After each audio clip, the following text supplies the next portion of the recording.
2030 সালের মধ্যে আর 15 বছর আছে পৃথিবীর অর্ধেক মানুষ পানি পাবে, পানির অভাবে পড়বে।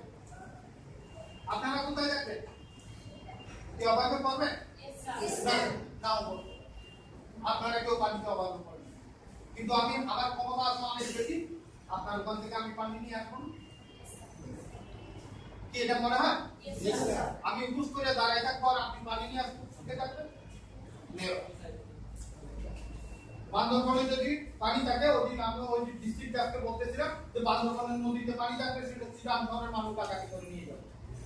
আবার চিটাং শহরের মানুষের কাছে পানি থাকলে সেটা ডাকাতি করবে। আর ঢাকা শহরে যদি পানি থাকে তাহলে ইন্ডিয়ার সাথে ঢাকা শহর পাবে না, বোম্বে সিটি এসে নিয়ে আসবে। This is very normal. যার বেশি ক্ষমতা আছে সে পানি দখল করবে। কি পানি খাচ্ছে কোথায় দেখছেন ছেলেটা? যে আপনারা খেতে পারবেন? হ্যাঁ, এই পর্যায়ে গেলে সবাই পারবে। কি আপনারা কি চাচ্ছেন ওইরকম খাইতে পারেন? যদি আমরা সেটা না চাই তাহলে